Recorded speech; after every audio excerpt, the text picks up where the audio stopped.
Hello everyone, welcome back to my mini blog.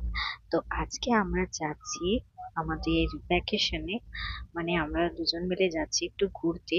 কোথায় যাচ্ছি, কে যাচ্ছি, কিচ্ছু তোমাদেরকে আগের থেকে বলবো না। তার জন্য তোমাদেরকে কিন্তু আমার প্রত্যেকটা মিনি ব্লগ শেয়ার মানে দেখতে হবে, প্লাস শেয়ারও করতে হবে। তো এখন আমি আর অনির্বাণ বেরিয়ে পড়েছি, আর এখন ঘুরতে পারছি ওই বিকাল 4টার মতো। আর সন্ধ্যা 7টায় আমাদের আদ্রা থেকে ট্রেন আছে। তো সেই কারণে আমরা চলে এসেছি আদ্রা। এখন অনির্বাণ ট্রলিটা বার করছে। আর জানো আজকে কি বীভৎস গরম! আমরা তো পুরো পাগলই হয়ে গেছি গরমে।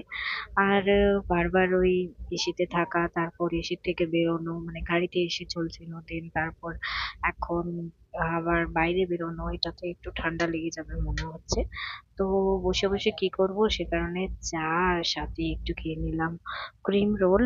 আর তারপর আমাদের ট্রেন চলে এলো, আমরা কিন্তু ট্রেনে উঠে গেছি। আমরা প্রায় 1 ঘন্টার মতো স্টেশনে ওয়েট করছিলাম ট্রেনের জন্য। তো তারপর অনির্বাণের খাওয়া স্টার্ট হয়ে গেল। চিড়ে ভাজা, সাথে আমি অল্প চিড়ে ভাজা খেয়ে নিয়েছি। আর জানো তো আমরা সব খাবার কিন্তু নিয়েই এসেছি বাড়ি থেকে, কারণ খাবার একটু না রাখলে হয়, কোথায় কি পাওয়া যাবে তার কোনো ঠিক নেই। দেন তারপরে নিয়ে নিয়েছি কেক। কেকটাও বেশ ভালো ছিল। তারপর দুজনে আর পারছিলাম না, শুয়ে পড়েছি। তো কি করব, একটাই সিট ছিল, তো একটা সিটে তো দুজন মিলে কোনো রকমকে অ্যাডজাস্ট করে শুয়েছি। খানিকক্ষণ পরে আমার এত ঠান্ডা লাগছিল, এসিটা এত বাড়ানো ছিল বলে এত ঠান্ডা লাগছিল যে আমি ঢাকা নিয়ে নিয়েছি, আমার ওড়নাটাই ঢাকা নিয়ে নিয়েছি।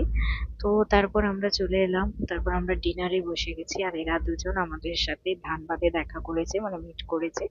আমরা কিন্তু 4জন একসাথেই যাচ্ছি ট্রিপে। কোথায় যাচ্ছি সেটা কিন্তু বলবো না, সেটার জন্য তোমাদেরকে আমার ব্লগগুলো দেখতে হবে।